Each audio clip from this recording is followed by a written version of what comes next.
Molarity या equal to molarity. Clear है? तो बात समझ में आ गई।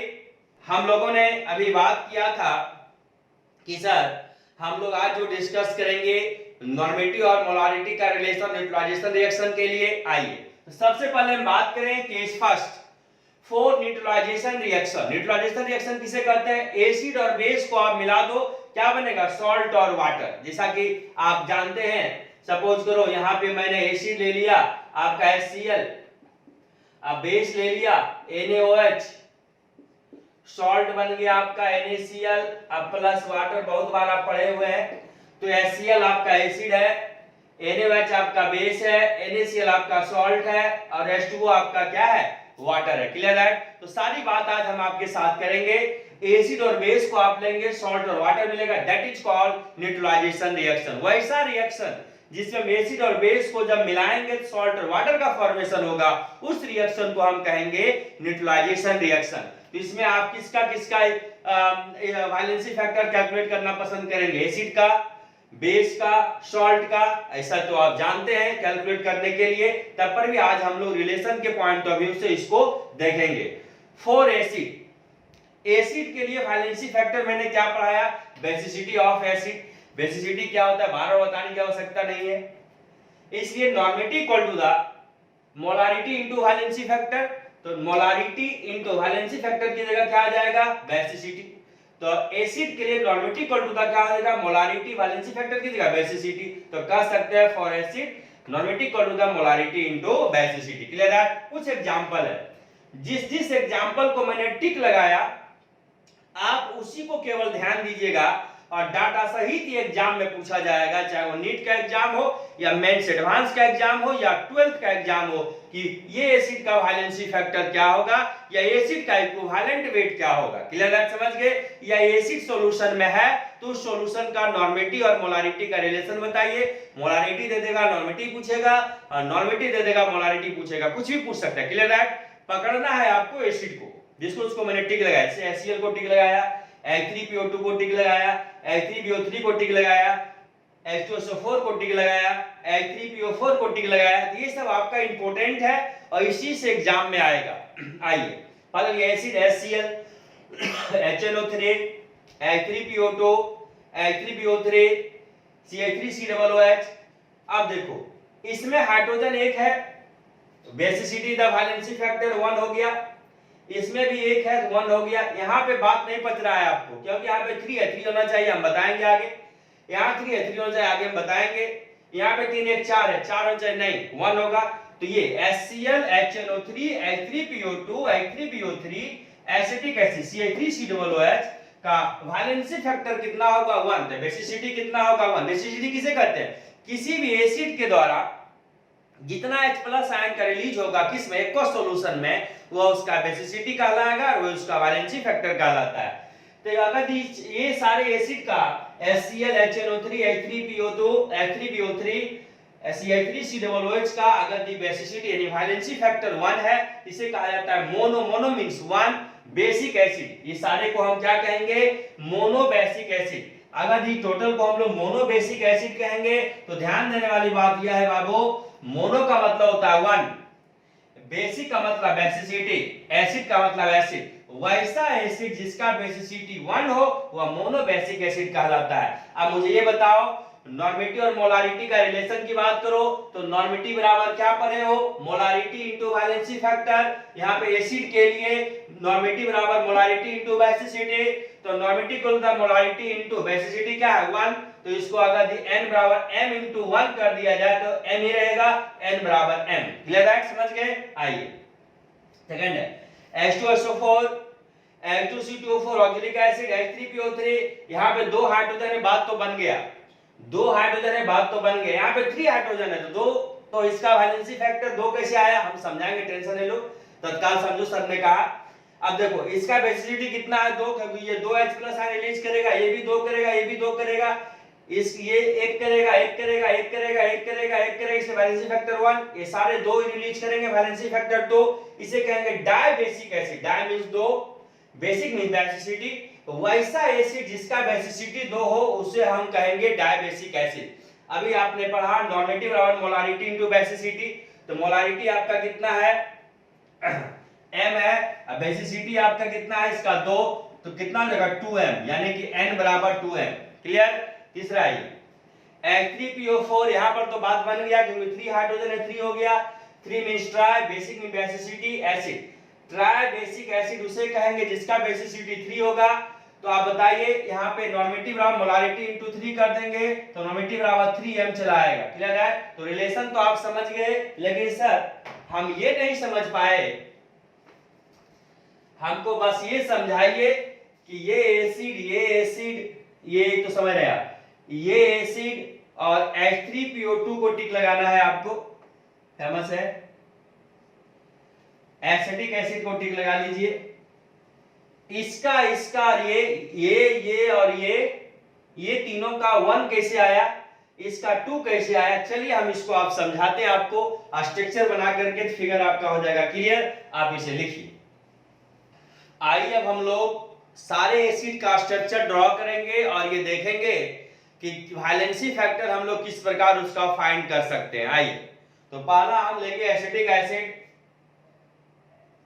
CH3COOH। अब यहाँ पे ध्यान देने वाली बात है, आपको लग रहा होगा कि यहाँ पे 3 1 4 हाइड्रोजन है तो इसका वैलेंसी फैक्टर 4 होना चाहिए। नहीं, इसका वैलेंसी फैक्टर 1 होगा। अभी हम लोगों ने देखा तो किसी भी एसिड में कितना हाइड्रोजन है उससे वैलेंसी फैक्टर नहीं निकल सकता है। आपको यह देखना है कि वह एसिड ने कितना हाइड्रोजन रिलीज किया, वही उसका वैलेंसी फैक्टर होगा, ये नहीं कि उसमें कितना हाइड्रोजन है। Clear that. सपोज कोई कलम एसिड है, इसमें अगर 3 हाइड्रोजन है, उन्होंने 1 हाइड्रोजन रिलीज किया, इसका मतलब इसका वैलेंसी फैक्टर 3 नहीं 1 होगा। Clear that. तो आइए इसका स्ट्रक्चर ड्रॉ करें। 3 हाइड्रोजन, ध्यान दीजिएगा, एक कार्बन, ये एसिडिक एसिड का स्ट्रक्चर होता है। कैसे सो देखो, कार्बन के साथ 3 हाइड्रोजन, हाइड्रोजन में सिंगल बॉन्ड से बॉन्डेड होगा, कार्बन 4 बॉन्ड बना लिया। यहाँ कार्बन के साथ ऑक्सीजन है OH है, तो कार्बन के साथ एक ऑक्सीजन है, एक ऑक्सीजन है, तो स्वाभाविक है कार्बन 4 बॉन्ड बनाता है और ऑक्सीजन 2 बॉन्ड बनाता है। ऑक्सीजन के साथ H है, H लगा दिए। अब देखो कार्बन का 4 बॉन्ड गिनो, 1 और 2 बॉन्ड, एक 3 और एक 4 बॉन्ड, ऑक्टेट डुप्लेट तो आप समझते हैं। यहाँ ऑक्सीजन का 2 बॉन्ड और 2 बॉन्ड। क्लियर है। अब बताओ, जो हाइड्रोजन ऑक्सीजन से डायरेक्ट अटैच रहेगा वही हाइड्रोजन रिलीज होगा, तो इसे हम कहते हैं, इस हाइड्रोजन को रिप्लेसेबल हाइड्रोजन। कौन सा हाइड्रोजन को, इस हाइड्रोजन जो ऑक्सीजन से डायरेक्ट अटैच रहेगा, ये हाइड्रोजन कहलाएगा रिप्लेसेबल हाइड्रोजन।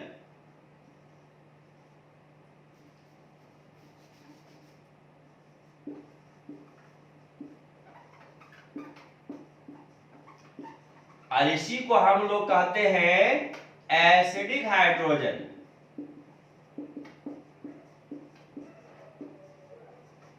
अब मुझे बताओ यहाँ पे कितना हाइड्रोजन रिलीज होगा, एक, क्योंकि जो हाइड्रोजन ऑक्सीजन से डायरेक्ट अटैच होता है उसे रिप्लेसेबल हाइड्रोजन कहते हैं और वही हमारा एसिडिक हाइड्रोजन कहलाता है। तो यहाँ पे एक ही हाइड्रोजन ऑक्सीजन से डायरेक्ट अटैच है। यहाँ पे एसिटिक एसिड जो है एक्वा सॉल्यूशन में जाने के बाद एक ही H+ को रिलीज करेगा और किसमें टूटता है बोलो, CH3C और H+, बहुत बार आप पढ़े होंगे। क्लियर है। तो यह जब एक्वा सॉल्यूशन में जाएगा एक ही H+ को रिलीज करेगा, इसलिए इसके वैलेंसी फैक्टर कितना होगा, 1 होगा। तो आप कह सकते हो वैलेंसी फैक्टर बराबर बेसिसिटी बराबर कितना, 1। क्लियर है। HCl का तो आप समझते हो, H+Cl- HCl बताने की आवश्यकता नहीं है। HNO3 आप समझते हो, H+NO3- वो भी बताने की आवश्यकता नहीं है। इसमें कंफ्यूजन था, हम लोगों ने क्लियर किया। अब हम लोग दूसरा डिस्कस करेंगे H2SO4 का। ये भी तो आप जानते हैं, sulphur is the central atom, 4 go oxygen है और 2 हाइड्रोजन। हाइड्रोजन हर समय मोर इलेक्ट्रोनेगेटिव ऑक्सीजन से अटैच है। इधर आओ, ऑक्सीजन कितना बॉन्ड बनाता है, 2। हाइड्रोजन हर समय 1 बॉन्ड बनाएगा ऑक्टेट कंप्लीट करने के लिए, ऑक्सीजन हाइड्रोजन डुप्लेट कंप्लीट करने के लिए। ऑक्सीजन का 6 2 8 हो गया, क्योंकि इसका -6 होता है, 6 2 8। यहाँ ऑक्सीजन का 6 2 8 और सल्फर का 6 होता है, 6 2 8। चलो सल्फर का वैलेंस इलेक्ट्रॉन 6 था, बॉन्ड में कितना यूज हुआ 2, कितना बच गया 4, 2 लोन पेयर। इस ऑक्सीजन का वैलेंस इलेक्ट्रॉन कितना है 2, सॉरी इस ऑक्सीजन का वैलेंस इलेक्ट्रॉन कितना है 6, इसे कितना चाहिए 2 इलेक्ट्रॉन चाहिए। कौन सा बॉन्ड के थ्रू सल्फर इसको देगा, कोऑर्डिनेट बॉन्ड के थ्रू, आप केमिकल बॉन्डिंग में पढ़े होंगे। यहां भी इस ऑक्सीजन को कितना चाहिए 2, ये भी दे दिया कोऑर्डिनेट बॉन्ड के थ्रू। अब मुझे ये बताओ कोऑर्डिनेट बॉन्ड ये भी स्टेबल हो गया, ये भी स्टेबल हो गया। यहां बताओ ऑक्सीजन से डायरेक्ट अटैच किया हुआ हाइड्रोजन है भाई, 2 हाइड्रोजन है, तो that is called replaceable hydrogen और एसिडिक हाइड्रोजन। यहां पे इसका वैलेंसी फैक्टर बराबर बेसिसिटी कितना हो जाएगा 2, समझ गए। जिसको हम ये टिक करें समझो कि सर ये बता रहे हैं रिप्लेसेबल हाइड्रोजन है, इस हाइड्रोजन को एसिडिक हाइड्रोजन भी कहते हैं, और यही हाइड्रोजन एक को सॉल्यूशन में जाने के बाद H+ में कन्वर्ट हो जाएगा, यानी एसिड से हाइड्रोजन रिलीज होगा, that is called replaceable hydrogen, clear है। और वही हाइड्रोजन रिलीज होगा जो ऑक्सीजन से डायरेक्ट अटैच रहेगा, समझ गए। आइए अब हम लोग डिस्कस करेंगे, पहला तो समझिए HCl के बारे में कोई दिक्कत नहीं है, HNO3 आप समझ गए, एसिडिक एसिड समझ में आ गया, H2SO4 समझ में आ गया। अब हम लोग डिस्कस कर लेते हैं H3BO3, इसे बोरिक एसिड कहा जाता है, ये VBI मान लो, बोरिक एसिड है, इसे आप लेविस एसिड भी कहते हो। लेविस एसिड, लेविस नाम का साइंटिस्ट था, उन्होंने कहा कि वैसा स्पीशीज जो इलेक्ट्रॉन को अट्रैक्ट करेगा वो एसिड कहलाएगा, और वैसा स्पीशीज जो इलेक्ट्रॉन को डोनेट करेगा उसे हम बेस कहेंगे। कौन सा electron, lone pair of electron, clear है। जो लॉन पेयर ऑफ इलेक्ट्रॉन को अट्रैक्ट करेगा उसे एसिड कहेंगे, और जो लॉन पेयर ऑफ इलेक्ट्रॉन को डोनेट करेगा उसे क्या कहेंगे, बेस कहेंगे। आइए आपको लग रहा होगा कि H3BO3 जो बोरिक एसिड है उसमें 3 हाइड्रोजन है, इसका वैलेंसी फैक्टर 3 होना चाहिए, नहीं इसका वैलेंसी फैक्टर कितना होगा 1 होगा। आइए हम सिखाते हैं आपको, जो मैं टिक लगाता हूं इंपॉर्टेंट है, देखिएगा जो बता रहा हूं वेरी वेरी इंपॉर्टेंट है, इसको आप कम से कम ध्यान में रखिएगा तो कोई भी क्वेश्चन नहीं छूटेगा, उससे ज्यादा पढ़ने की आवश्यकता नहीं है। H3BO3 स्ट्रक्चर देख लिया जाए, जैसे इसको आप वाटर में डालोगे, वाटर किसमें टूटता है H+ OH-।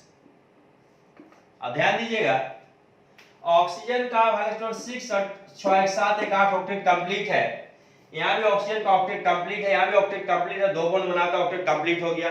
हाइड्रोजन का डुप्लेट कम, बोरॉन का वैलेंस इलेक्ट्रॉन एटॉमिक नंबर होता है बोरॉन का 5, पहला ऑर्बिट में 2, दूसरा ऑर्बिट में 3, वैलेंस इलेक्ट्रॉन 3, सिंगल बॉन्ड 3 और 4, 4 एक 5, 5 और 6।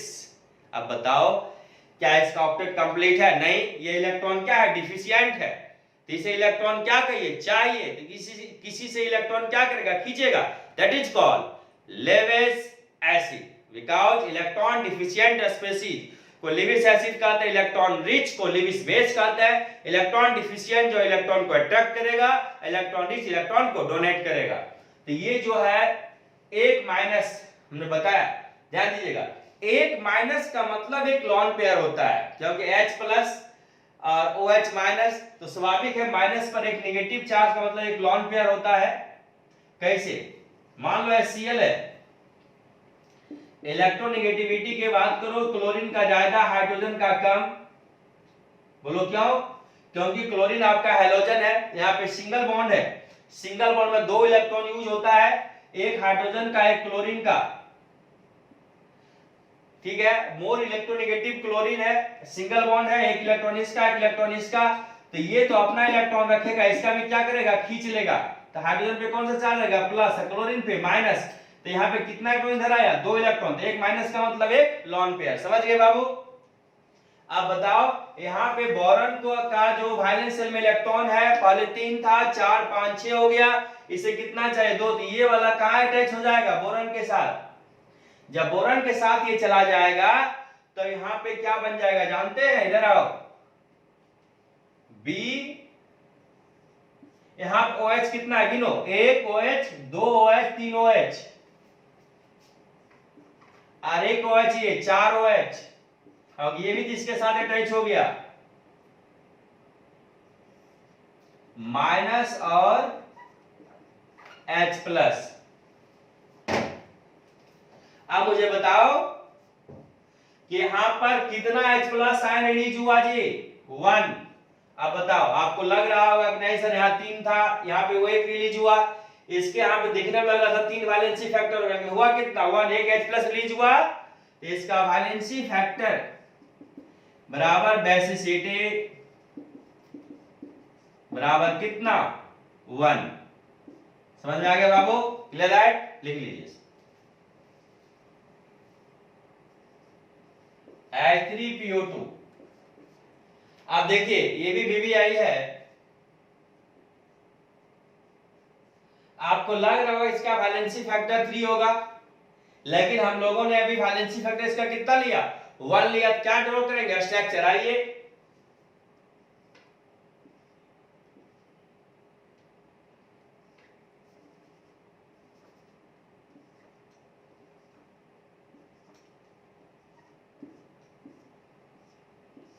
H3PO2, H3PO3, H3PO4 हर में एक कोऑर्डिनेट बॉन्ड पक्का रहेगा फास्फोरस और ऑक्सीजन के बीच। Clear that? Hydrogen 3, oxygen 2, phosphorus 1। Oxygen का वाइस टोन 6, 6 और 7 और 8, हाइड्रोजन का डुप्लेट कंप्लीट। यहाँ पे फास्फोरस का वैलेंस इलेक्ट्रॉन 5, 5 1 6, 7 1 8। अब बताओ फास्फोरस का बॉन्ड में कितना इलेक्ट्रॉन यूज हुआ? 3, कितना बच गया? 2। इसका वैलेंस टोन ऑक्सीजन कितना होता है? 6। कितना चाहिए? 2 चाहिए। कौन सा बॉन्ड इसको थ्रू देगा? Coordinate bond.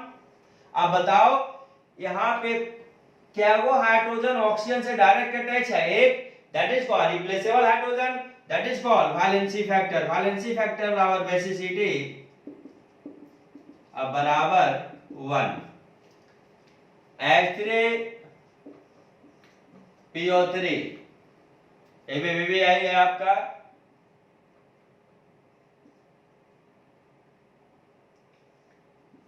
एक कोऑर्डिनेट बॉन्ड पक्का रहेगा,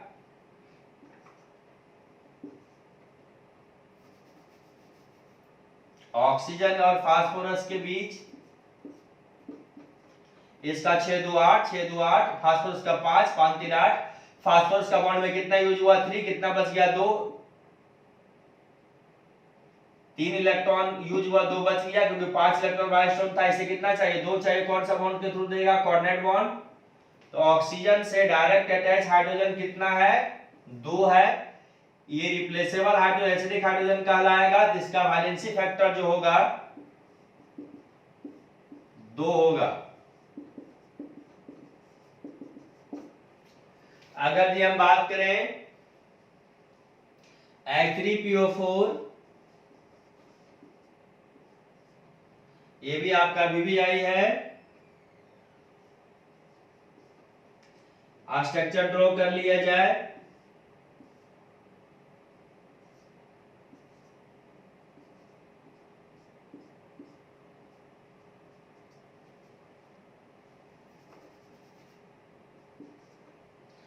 छह दो आठ, 6 2 8, 6 2 8। फास्फोरस का बॉन्ड में कितना यूज हुआ? 3। फास्फोरस 5 था, तो कितना बच गया? 2, यानी 1 लोन पेयर, क्योंकि valence tone 5, 6 7 8 octet complete. Bond में कितना यूज हुआ? 1 2 3। कितना बच गया? 2, 1 लोन पेयर। कौन सा बॉन्ड से जुड़ेगा? Coordinate bond. तो ऑक्सीजन से डायरेक्ट कितना हाइड्रोजन अटैच है? एक यहां, एक यहां, एक यहां, तो टोटल 3। तो वैलेंसी फैक्टर बराबर बेसिसिटी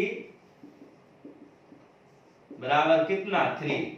तो सबसे इंपॉर्टेंट यही तीनों है, मैं गारंटी के साथ कर सकता हूं ये तीनों में से कोई एक एग्जाम में पक्का आएगा, नहीं तो नहीं आएगा क्वेश्चन। क्लियर है? इसलिए ये तीनों को आप क्या करें, H2SO4 का, ये तीनों का और H3PO3 का आप रट जाएं, इसी से आता है क्वेश्चन, नहीं तो नहीं आएगा। और 100% आता है।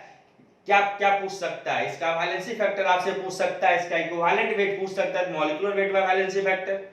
ये सॉल्यूशन में रहेगा तो सॉल्यूशन का मोलारिटी निकालो, नॉर्मेटिव मोलारिटी निकाल के नॉर्मेटिव का रिलेशन आपसे पूछ सकता है, या नॉर्मेटिव डायरेक्ट पूछ सकता है। तो सेवरल टाइप्स ऑफ क्वेश्चन पूछ सकता है। इसके लिए बस आपको इसका वैलेंसी फैक्टर को क्या रखना है, याद रखना है। अगर समझना है तो फिर स्ट्रक्चर को आपको जानना पड़ेगा, जो कि जैसा कि आपने केमिकल बॉन्डिंग में भी पढ़ा था। क्लियर है? तो इसे आप लिखिए, फिर हम लोग आगे देखते हैं इससे।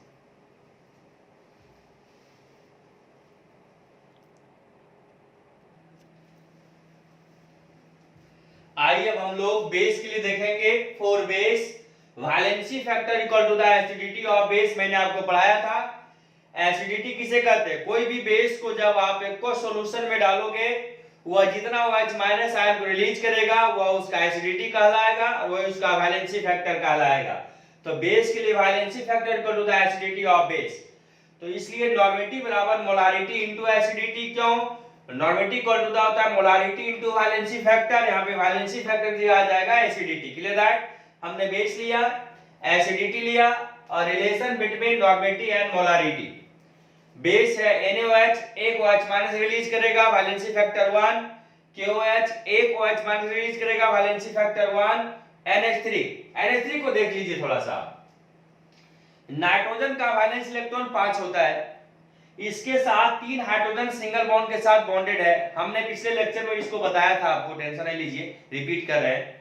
नाइट्रोजन का वैलेंस इलेक्ट्रॉन 5 और 3 हाइड्रोजन 5 3 8 ऑक्टेट कंप्लीट। तो नाइट्रोजन का वैलेंस इलेक्ट्रॉन 5 था बाबू, और 3 बॉन्ड में यूज हुआ हाइड्रोजन के साथ, तो बच गया कितना? 2, that is called lone pair, एक लॉन पेयर। जैसे इसको वाटर में डालोगे, बहुत बच्चे ने सोचा होगा कि यहाँ पे अमोनिया बेस है या 3 हाइड्रोजन है, वैलेंसी फैक्टर 3 होना चाहिए, नहीं इधर आओ। जैसे इसको वाटर में डालोगे, वाटर डिसोसिएट किसमें होगा? H plus OH minus. H plus hydrogen का वैलेंस 1 होता है, और प्लस चार्ज क्या होता है? इलेक्ट्रॉन लॉस करने से। जब एक इलेक्ट्रॉन था, एक लॉस हो गया तो एक प्लस चार्ज आ गया। अब हाइड्रोजन के पास एक भी इलेक्ट्रॉन है नहीं है, या डुप्लेट कंप्लीट करता है, इसे कितना इलेक्ट्रॉन चाहिए? 2 इलेक्ट्रॉन। तो ध्यान भर किससे जुड़ जाएगा? लॉन पेयर से। Clear that?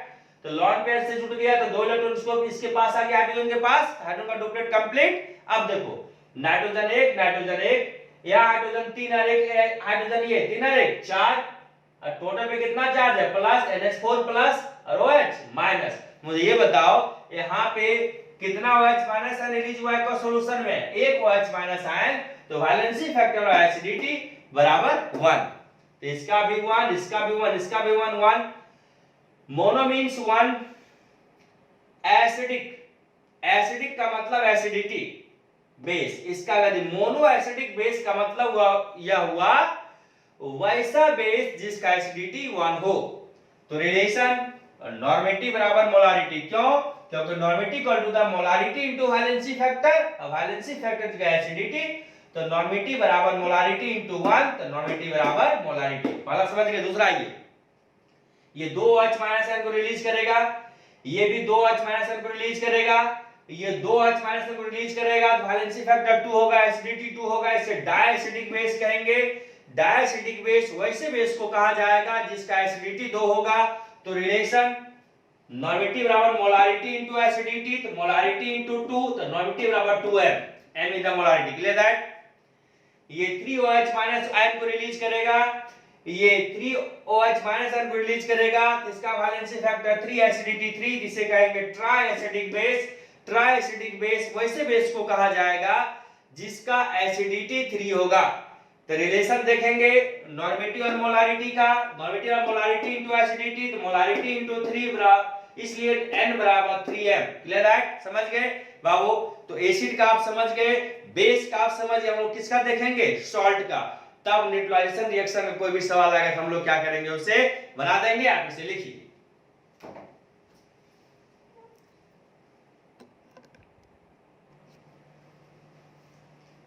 आइए अब हम लोग सॉल्ट के लिए देख लें। For salt valency factor equal to the numerical value of total charge on cation और एनायन।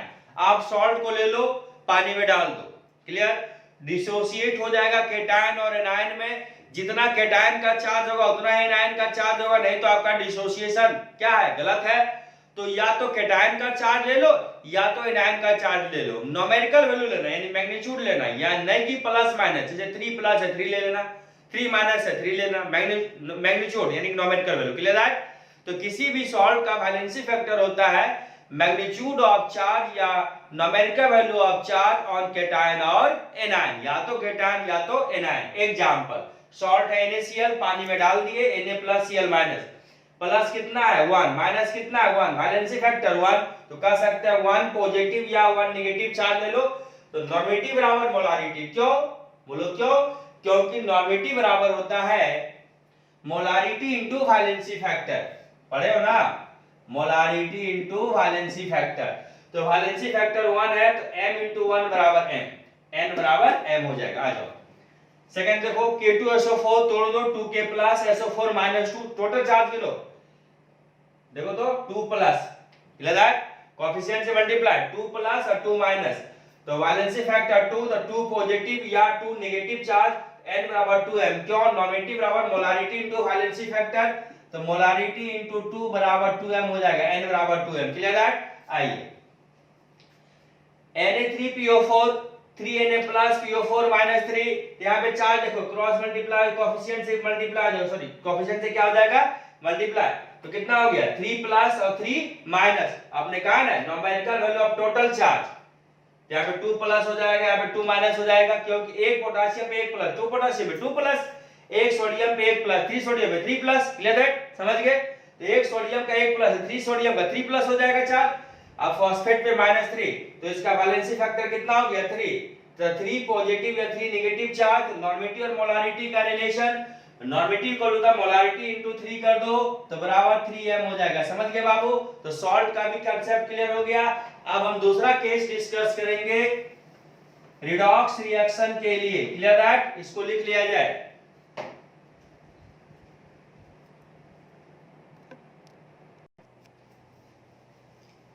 आइए अब हम लोग सेकेंड केस देखेंगे फॉर रिडॉक्स रिएक्शन के लिए।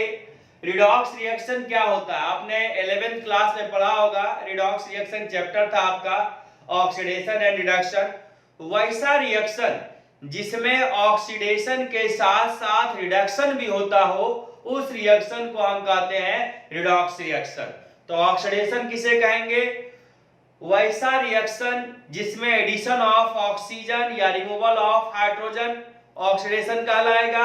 दूसरा मेथड जिसमें ऑक्सीडेशन नंबर स्पीशीज का लेफ्ट टू राइट इंक्रीज करेगा, ऑक्सीडेशन कहलाएगा। तीसरा तरीका जब कोई स्पीशीज इलेक्ट्रॉन का लॉस करेगा तो ऑक्सीडेशन कहलाएगा। रिडक्शन जब हम हाइड्रोजन को जोड़ेंगे और ऑक्सीजन को रिमूव करेंगे, रिडक्शन कहलाएगा, क्लियर दैट। या आप ये भी कर सकते हो जब लेफ्ट टू राइट स्पीशीज का ऑक्सीडेशन नंबर डिक्रीज करेगा, रिडक्शन कहलाएगा। और जब हम रिएक्शन में किस साइड, लेफ्ट साइड इलेक्ट्रॉन को जोड़ेंगे तब वो क्या कहलाएगा, आपका रिडक्शन कहलाएगा, क्लियर दैट, समझ गए। आइए तो रिड्यूसिंग एजेंट, हाँ इसे और समझो, वैसा रिएक्शन जिसमें ऑक्सीडेशन के साथ साथ रिडक्शन भी होता है उसे रिडॉक्स रिएक्शन कहते हैं। वैसा स्पीशीज जिसका ऑक्सीडेशन होगा वह कहलाएगा रिड्यूसिंग एजेंट, और वैसा स्पीशीज जिसका रिडक्शन होगा वह कहलाएगा ऑक्सीडाइजिंग एजेंट। हम बारीकी से आपको रिडॉक्स रिएक्शन में पढ़ाए थे, क्लियर है, समझ गए। तो रिड्यूसिंग एजेंट का मतलब ऑक्सीडेशन यानी ऑक्सीडाइज, ऑक्सीडेशन का मतलब loss of electron, oxidising agent का मतलब रिडक्शन यानी कि रिड्यूस, रिडक्शन का मतलब गेन ऑफ इलेक्ट्रॉन, दोनों को मिला देंगे बन जाएगा प्रोडक्ट। यहाँ पे Ra आपका रिड्यूसिंग एजेंट है, OA आपका ऑक्सीडाइजिंग एजेंट है, क्लियर। तो for oxidising agent valency factor बराबर क्या होगा? ऑक्सीडाइजिंग एजेंट का मतलब रिडक्शन, मतलब gain of electron, number of electron gain by 1 mole of oxidising agent. एक मोल ऑक्सीडाइजिंग एजेंट के द्वारा जितना इलेक्ट्रॉन का गेन होगा वो उसका वैलेंसी फैक्टर कहलाएगा। For reducing agent, reducing agent का मतलब ऑक्सीडेशन, मतलब लॉस ऑफ इलेक्ट्रॉन, एक मोल रिड्यूसिंग एजेंट के द्वारा जितना इलेक्ट्रॉन का लॉस होगा वो उसका वैलेंसी फैक्टर कहलाएगा, यानी कि valency factor equal to the number of electron loss by 1 mole of reducing agent. या दोनों को मिलाकर के फाइनल फार्मूला बता सकते हो भाई भी आई, valency factor equal to the change in oxidation number, O that n का मतलब oxidation number, change in oxidation number पर मोल ऑफ ऑक्सीडाइजिंग एजेंट और reducing agent. Change in oxidation number क्या होता है? Change oxidation number equal to the number of atom into difference of charge. Already हम आपको redox reaction में पढ़ा चुके हैं, इसको लिखिए। अब इस पे हम लोग क्या लेंगे, एग्जांपल लेंगे।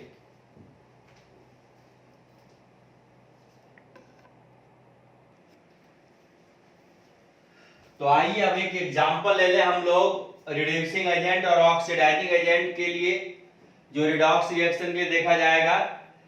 कुछ एग्जांपल है H2S plus SO2 tends to S plus 2H2O।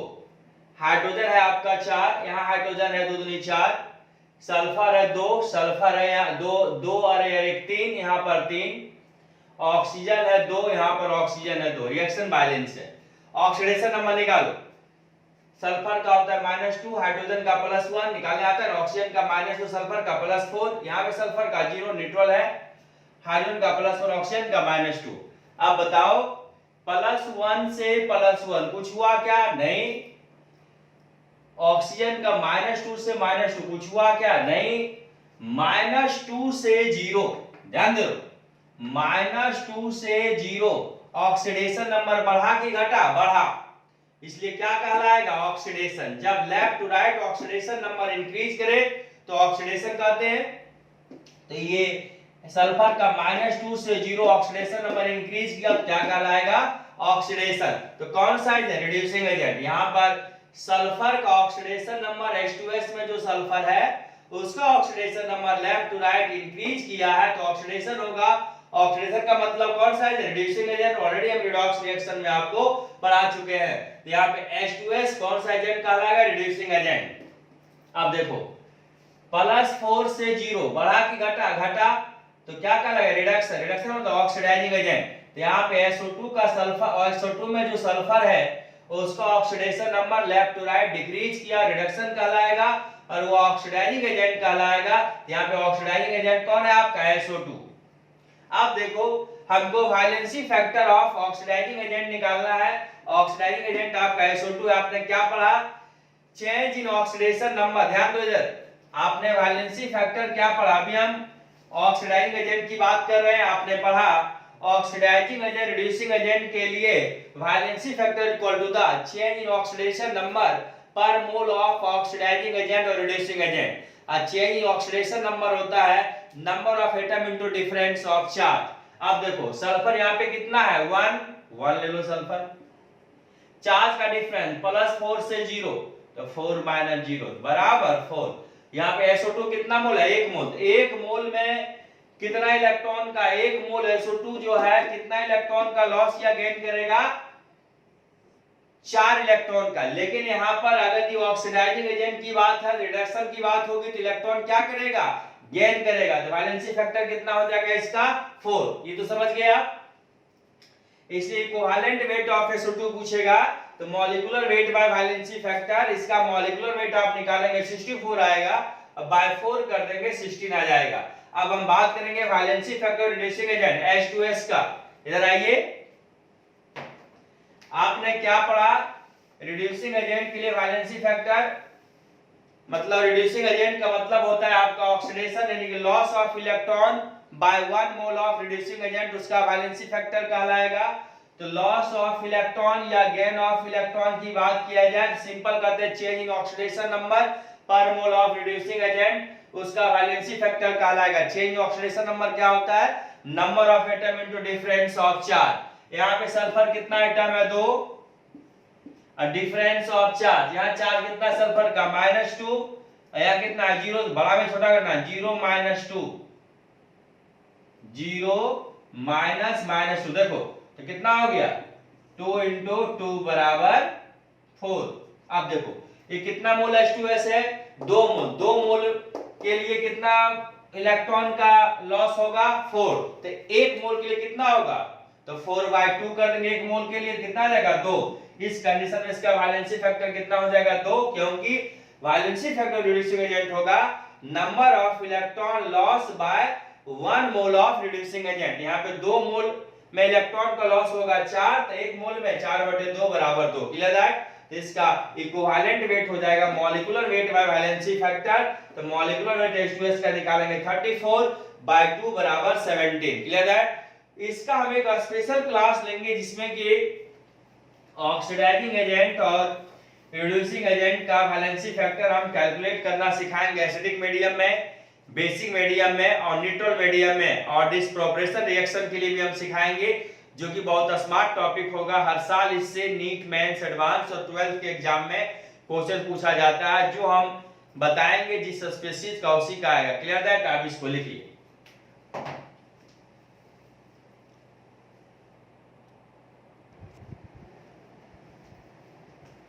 आइए हम लोग नेक्स्ट टॉपिक डिस्कस करेंगे नॉर्मलिटी ऑफ डाइल्यूशन। जैसा कि आपने मोलारिटी ऑफ डाइल्यूशन पढ़ा था, उसी प्रकार का है नॉर्मलिटी ऑफ डाइल्यूशन। बस मोलारिटी में मोल की बात हम लोगों ने किया था, नॉर्मलिटी में नंबर ऑफ ग्राम इक्विवेलेंट की बात करेंगे। क्लियर है? इसमें कहीं कोई दिक्कत वाली बात नहीं है। जैसा आप मोलारिटी समझे थे वैसा आपको नॉर्मलिटी समझना है। तो नॉर्मलिटी ऑफ डाइल्यूशन, डाइल्यूशन का मतलब है adding of solvent in solution. Clear है? अभी मैं डायग्राम बना के आपको दिखाएंगे। Adding of solvent in solution, इसका मतलब दो सॉल्यूशन आप ले लीजिए। एक सॉल्यूशन में वॉल्यूम है आपका V1, अब मोलारिटी है M1, मोलारिटी की बात कर रहे हैं। उसमें आपने वॉल्यूम और डाल दिया अदर से सॉल्वेंट को, तो वॉल्यूम क्या होगा? बढ़ेगा, मोलारिटी घटेगा, जैसा कि आपने पढ़ा था मोलारिटी में। उसी प्रकार नॉर्मलिटी में करना है, M1 की जगह N1 कर देना है और M2 की जगह N2 कर देना है। क्लियर? तो आइए, let a solution of volume V1 and normality N1 is diluted. Diluted का मतलब adding of solvent in solution by adding solvent so that the final volume is V2 and final normality is N2, but number of gram equivalent of solute remains same in both condition। Molarity में mole same था, dilution के पहले जो मोल था वही मोल dilution के बाद भी था मोलारिटी में। उसी प्रकार नॉर्मलिटी में डाइल्यूशन के पहले जो ग्राम इक्विवेलेंट था और डाइल्यूशन के बाद भी ग्राम इक्विवेलेंट क्या है? फिक्स है। क्योंकि अभी हम आपको समझाते हैं डायग्राम बना करके, टेंशन नहीं लीजिए। that is number of gram equivalent of solute before dilution equal to the number of gram equivalent of solute after dilution। अगर दी ग्राम इक्विवेलेंट, चलो नॉर्मलिटी का फार्मूला बता दो, आओ देखिए लो। नॉर्मलिटी बराबर होता है number of gram equivalent of solute by volume of solution in litre. आपका दो सॉल्यूशन है, ये सॉल्यूशन का नॉर्मलिटी N1 है, वॉल्यूम V1 है। आपने इसमें और वॉल्यूम को डाल दिया, दूसरा सॉल्यूशन क्या हो गया? डाइल्यूट हो गया। तो दूसरा सॉल्यूशन प्राप्त हुआ, उसका नॉर्मलिटी क्या है? N2 है, वॉल्यूम क्या है? V2 है। लेकिन दोनों में जो सॉल्यूट का अमाउंट है, नंबर ऑफ ग्राम इक्विवेलेंट क्या है? फिक्स है। आपने वॉल्यूम बढ़ाया, सॉल्यूट के क्वांटिटी में चेंज नहीं हुआ। ध्यान देखिए, तो नॉर्मलिटी बराबर number of gram equivalent by volume solution in litre. तो ये तो आपका फिक्स है, ग्राम इक्विवेलेंट क्या है? फिक्स है। तो नॉर्मलिटी और वॉल्यूम क्या है? Inversely proportional. Clear that? अब देखो, तो आपसे पूछेगा नंबर ऑफ ग्राम इक्विवेलेंट, क्या बोलोगे? Normality into volume. तो number of gram equivalent before of solute before dilution, तो बिफोर डाइल्यूशन के पहले नॉर्मलिटी क्या था? N1, वॉल्यूम क्या था? V1। तो normality into volume N1 V1 equal to the number of gram equivalent solute after dilution। after dilution का normality N2 volume V2, N2 V2। दोनों कंडीशन में डाइल्यूशन के पहले डाइल्यूशन के बाद अमाउंट फिक्स है, नंबर ऑफ ग्राम इक्विवेलेंट क्या है? फिक्स है। तो दोनों क्या हो गया? बराबर।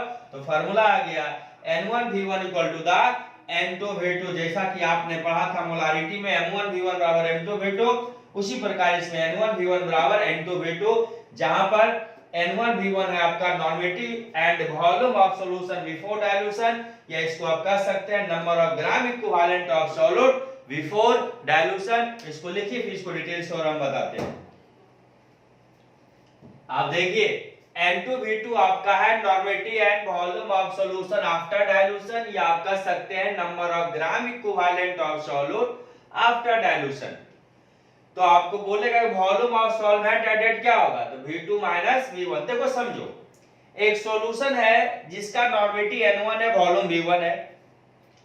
आपने क्या किया? सॉल्यूशन में सॉल्वेंट को ऐड कर दिया, तो जो सॉल्यूशन प्राप्त हुआ उसका नॉर्मलिटी N2 है, वॉल्यूम V2 है। क्लियर? अब देखो, मान लो इसका है वॉल्यूम 50 ml, आपने 20 ml सॉल्वेंट डाल दिया, इसका वॉल्यूम 70 ml हो जाएगा। स्वाभाविक है V2 ज्यादा होगा, V1 कम होगा। नॉर्मेटिव बराबर होता है number of gram equivalent of solid by volume solution in litre. और यहाँ पे नंबर ऑफ ग्राम इक्विवेलेंट क्या है, दोनों कंडीशन में, डाइल्यूशन के पहले डाइल्यूशन के बाद भी क्या है, सेम है, यानी कि फिक्स है।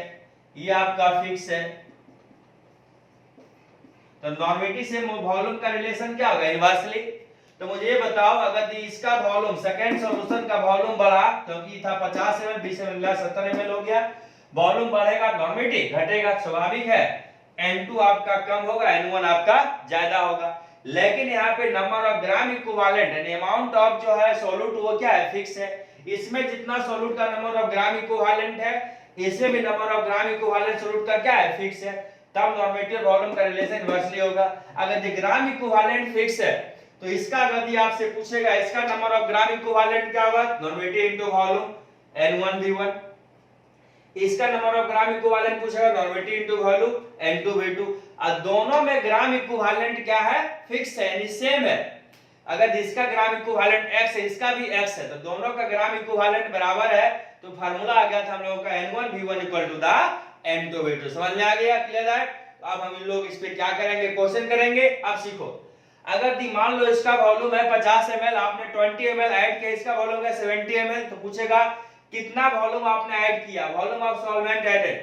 तो 70 माइनस 20 कर थी 50, 70 माइनस आपका 50 कर दो तो 20 ml निकल जाएगा। 20 ml ऐड किया, इसका मतलब यह हुआ कि V2 माइनस V1 करेंगे तो वॉल्यूम ऑफ सॉल्वेंट एडेड हमारा फाइंड हो जाएगा। मान लो इसमें 80 ml वॉल्यूम है, 20 ml आपने ऐड किया तो फाइनल वॉल्यूम 100 ml हो गया। तो कितना ऐड किया, 100 में 80, यानी V2 माइनस V1, तो वॉल्यूम ऑफ एडेड निकल जाएगा। अब हम लोग इस पे क्या करेंगे, क्वेश्चन करेंगे। लिखिए,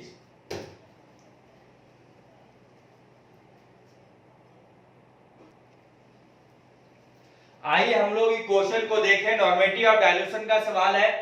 what volume of water must be added, यानी वॉल्यूम ऑफ एडेड सॉल्वेंट पूछ रहा है आपसे, to a 100 ml of 3 normality NaOH solution to make it exactly 0.75 normality solution. कहता है what volume of water must be added, कितना volume water का add किया गया to make a 100 ml of 3 normality solution. Solution का volume कितना है, 100 ml, normality 3, to make it exactly 0.75 normality solution. तो सबसे पहले आप देखो क्वेश्चन में क्या क्या दिया है। अकॉर्डिंग टू क्वेश्चन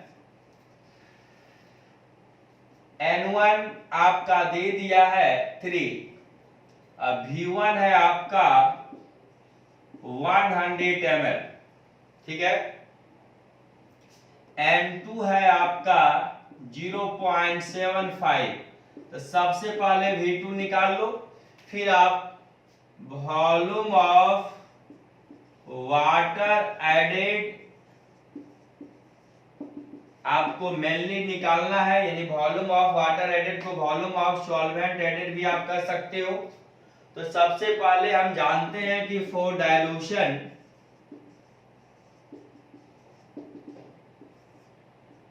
N1V1 बराबर होता है N2V2, इसलिए V2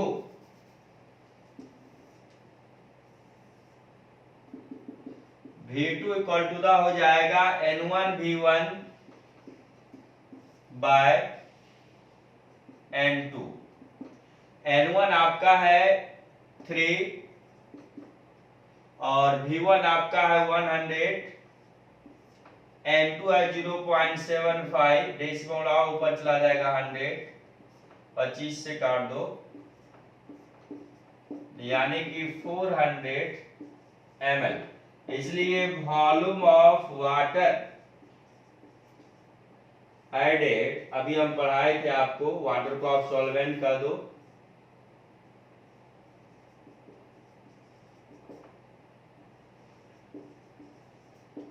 V2 minus V1, V2 आपका है 400, अब V1 आपका इनिशियल 100 ml, बराबर आंसर होगा 300 ml। तो कह रहा था व्हाट वॉल्यूम ऑफ वाटर, कितना वॉल्यूम वाटर का ऐड किया जाएगा to a 100 ml of solution में नॉर्मेटिव फ्री है, जो कि फाइनल नॉर्मेटिव प्राप्त होता है 0.75।